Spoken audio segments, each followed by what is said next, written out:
नमस्कार, आपका बहुत बहुत स्वागत है आरएन टीवी नेशनल में। मैं हूं आपके साथ वर्षा शर्मा और रुक करेंगे छत्तीसगढ़ की खबरों की ओर। आरंग में राजा मोरध्वज आरंग महोत्सव 2026 का भव्य आयोजन हुआ, जिसमें मुख्यमंत्री साय ने शिरकत की। कार्यक्रम में स्थानीय संस्कृति, परंपरागत कला और संगीत की प्रस्तुतियां दिखाई दी। मुख्यमंत्री ने महोत्सव के माध्यम से संस्कृति और विरासत के संरक्षण पर जोर देते हुए कहा कि ऐसे आयोजन स्थानीय कलाकारों को अपनी प्रतिभा दिखाने का अवसर प्रदान करते हैं। उन्होंने कार्यक्रम के सफल आयोजन और कलाकारों के उत्साह की सराहना की। महोत्सव में स्थानीय नागरिकों और पर्यटकों की भी अच्छी भागीदारी रही, जिससे क्षेत्र में सांस्कृतिक पर्यटक को बढ़ावा मिला है।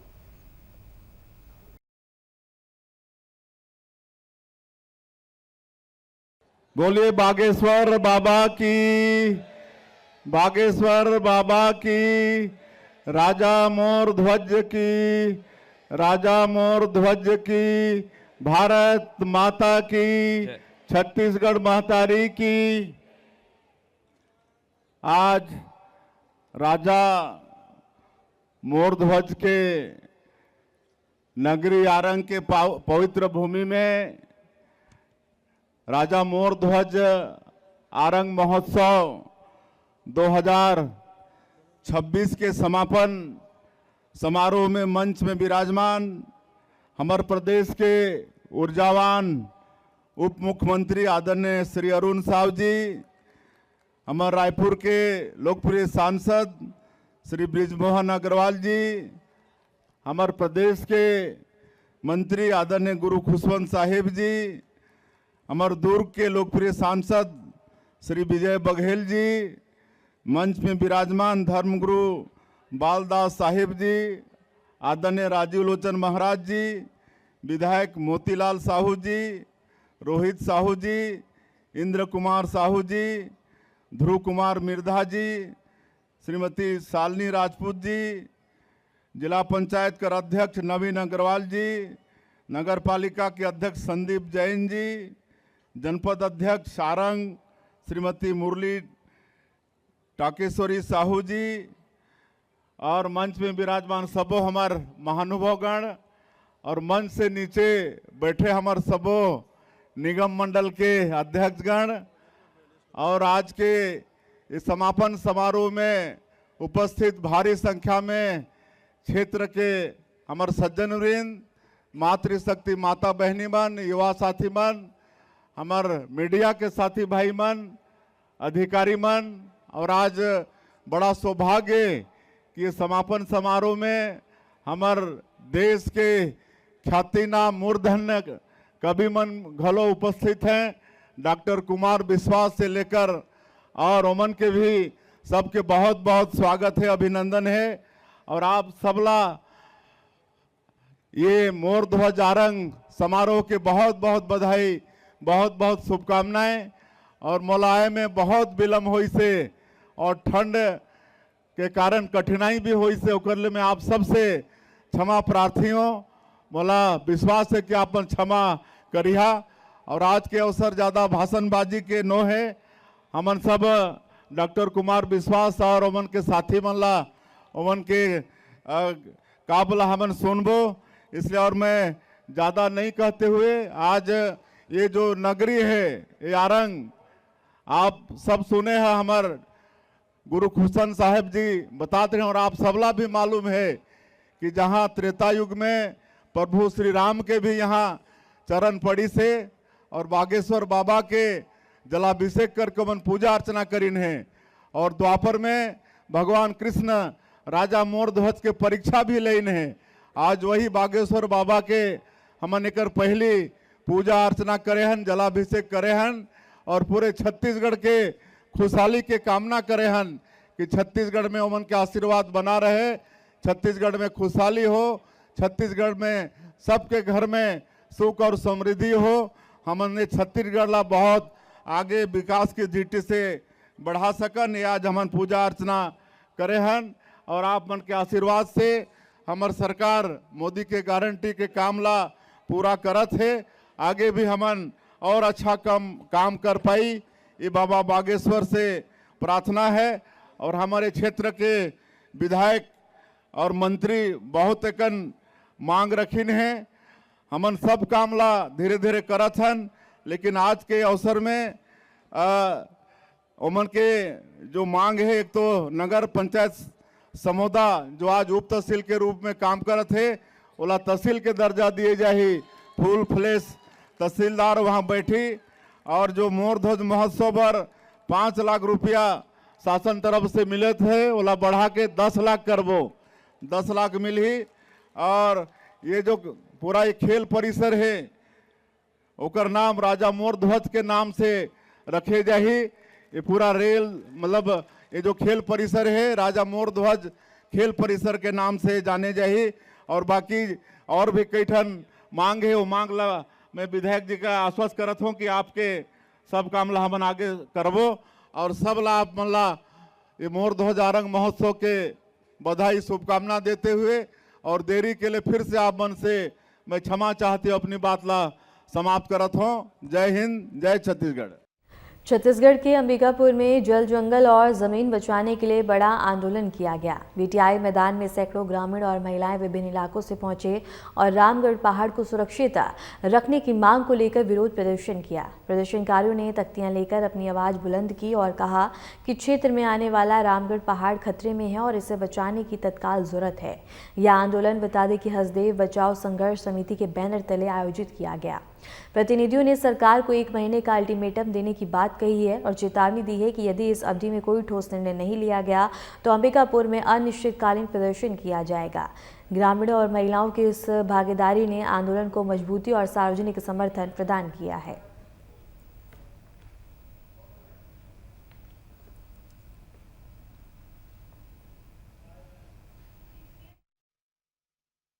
पूरे सरगुजा संभाग और मैं कहूँगा छत्तीसगढ़ के अंदर जिस पैमाने पे खनन परियोजनाएं खोली जा रही हैं, उसके कारण यहाँ का पूरा जंगल, यहाँ का ज़मीन, यहाँ का पर्यावरण, यहाँ का जल बर्बाद हो रहा है।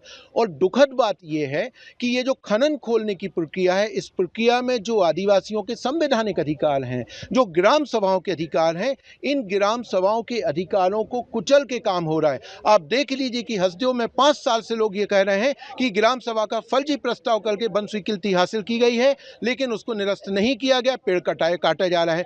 अमेरा में 2014 में ग्राम सभा होती है, भूमि अधिग्रहण हम नहीं चाहते, उसके बावजूद जब जबरन भूमि अधिग्रहण हो जाता है ना, उसके बावजूद जबरन भूमि अधिग्रहण हो जाता है।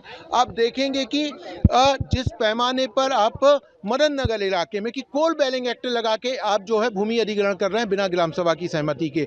तो ये प्रक्रिया है कि जो शासन प्रशासन है वो लोगों के लिए काम नहीं कर रहा है, बल्कि कुछ चंद पूंजीपतियों के लिए काम कर रहा है। और इसीलिए आज के इस आंदोलन में पूरे सरगुजा संभाग से लोग आए हैं ये चेतावनी देने के लिए कि जो जल जंगल जमीन पर्यावरण का विनाश, जो लूट चल रही है, इसको तत्काल बंद किया जाए, ग्राम सभाओं के जो संवैधानिक अधिकार हैं उनका सम्मान किया जाए। और यदि ऐसा नहीं होगा तो ये आंदोलन की शुरुआत है, आने दिनों में ये आंदोलन और ज़्यादा व्यापक होगा। आज अंबिकापुर में हसदेव बचाओ संघर्ष समिति जो है उनके द्वारा एक रैली का आयोजन किया गया था और उनके माध्यम से ज्ञापन प्राप्त हुआ है। ज्ञापन में विभिन्न बिंदुओं को लिखित करते हुए माननीय मुख्यमंत्री जी और माननीय राज्यपाल जी के नाम से ज्ञापन है। 13 बिंदुओं पे उन्होंने मांग की है, जैसे हसदेव में जो पेड़ कटाई है उसके संबंध में और लेमरू वन परियोजना है उनके बारे में, हसदेव क्षेत्र में जो पेड़ कटाई है, SCCL का कोयला खनन, विभिन्न 13 प्रकार के बिंदु है पेशा कानून के लागू करने के संबंध में। तो उस ज्ञापन को प्राप्त किया गया है और उचित माध्यम से जिनके नाम पे ज्ञापन है उनको प्रेषित किया जाएगा। महापौर शशि सिन्हा ने गुरुवार को बता दें कि मौखिक रूप से 2 महीने के लिए सफाई टेंडर बढ़ाने का निर्णय लिया है, लेकिन इसकी लिखित सूचना ना ठेकेदार को मिली है और ना ही सफाई कर्मचारियों तक पहुंची है। इसी भ्रम की स्थिति में बड़ी संख्या में सफाई कर्मचारी महापौर निवास पर जमा हो गए, जिससे माहौल तनावपूर्ण हो गया।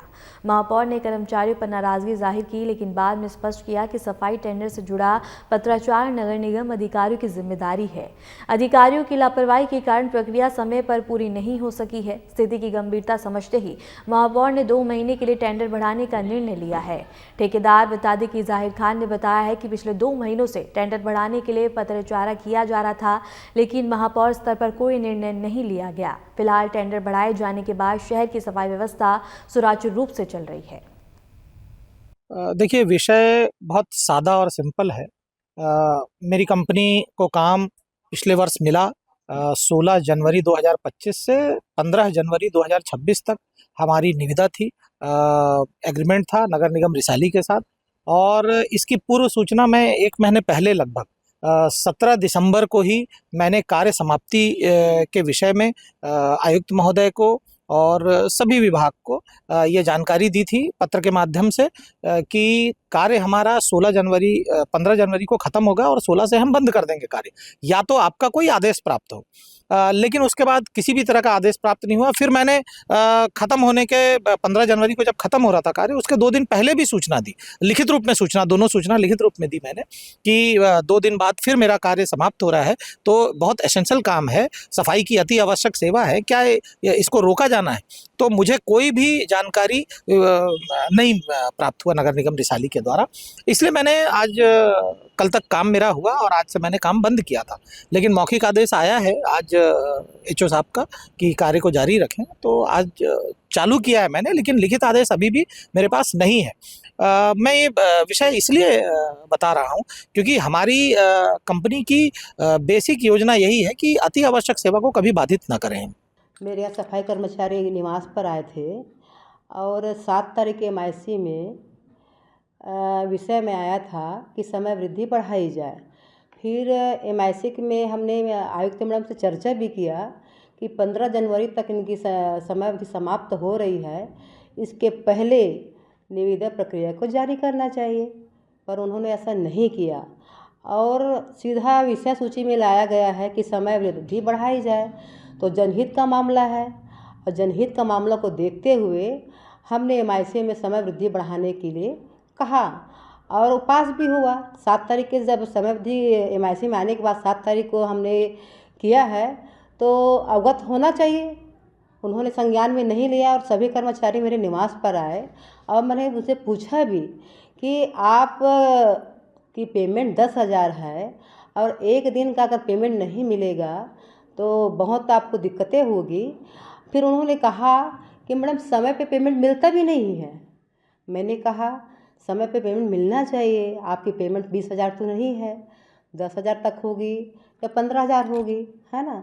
तो फिर उन्होंने कहा कि ASIS भी हमको नहीं मिलता मैडम, 24 से 25 रुपये से कुछ मिल जाते हैं, तो सरासर अन्याय है।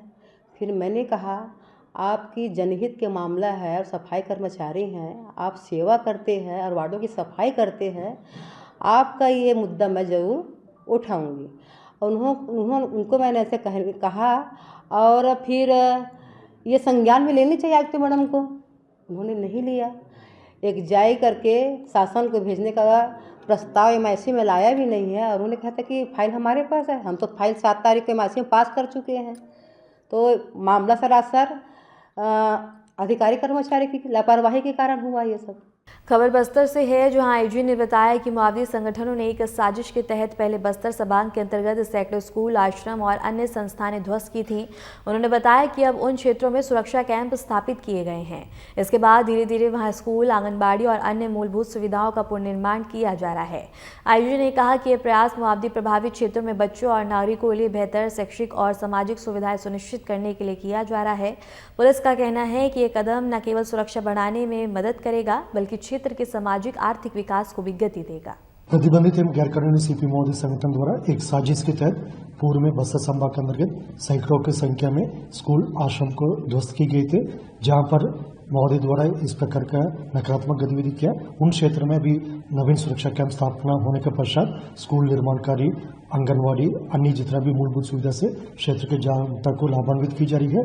जहां पर पूर्व में आईडी ब्लास्ट और गोलीबारी के जो आवाज सुनाई देते, वर्तमान में उधर स्कूल की घंटी का आवाज सुनाई दे रहा है। इस टाइप की एक सकारात्मक परिस्थिति हमको देखने के लिए मिल रहा है और आने वाले समय में और अन्य जितना भी जो बेसिक कम्युनिटी है इन क्षेत्र में पूर्ति करने के लिए लगातार स्थानीय प्रशासन के साथ मिलकर शासन के दिशा निर्देश अनुरूप कार्रवाई की जाएगी। नेशनल पार्क क्षेत्र में पुलिस और नक्सलियों के बीच बड़ी मुठभेड़ हुई है। प्राप्त जानकारी के अनुसार नक्सलियों की मौजूदगी की सूचना मिलने पर सुरक्षा बलों ने ऑपरेशन लॉन्च किया है। इस मुठभेड़ में अब तक 2 नक्सली ढेर हो चुके हैं, जबकि अन्य की तलाश जारी है।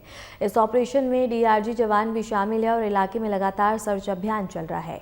घटनास्थल से 2 AK-47 राइफलें बरामद की गई हैं, जो इस मुठभेड़ की गंभीरता को दर्शाती है। एसपी जितेंद्र यादव ने मुठभेड़ की पुष्टि करते हुए बताया है कि सुरक्षा बलों द्वारा इलाके की घेराबंदी कर शेष नक्सलियों की तलाश की जा रही है। पुलिस ने स्थानीय नागरिकों से अपील की है कि वे सुरक्षित स्थानों पर रहें और अधिकारियों के निर्देशों का पालन करें। इस कार्रवाई का उद्देश्य क्षेत्र में शांति और सुरक्षा सुनिश्चित करना है और भविष्य में नक्सली गतिविधियों को रोकना बताया गया है।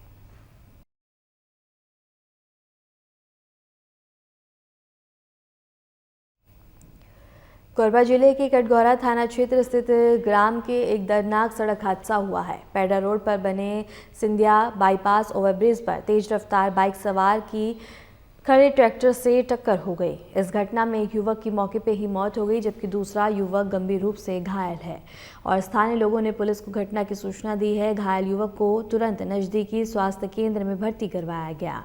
पुलिस ने मौके पर पहुंचकर सुरक्षा और जांच शुरू कर दी।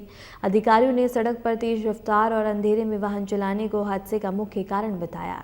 यह हादसा स्थानीय सुरक्षा व्यवस्था और सड़क यातायात नियमों पर पुनर्विचार की जरूरत को उजागर करता है।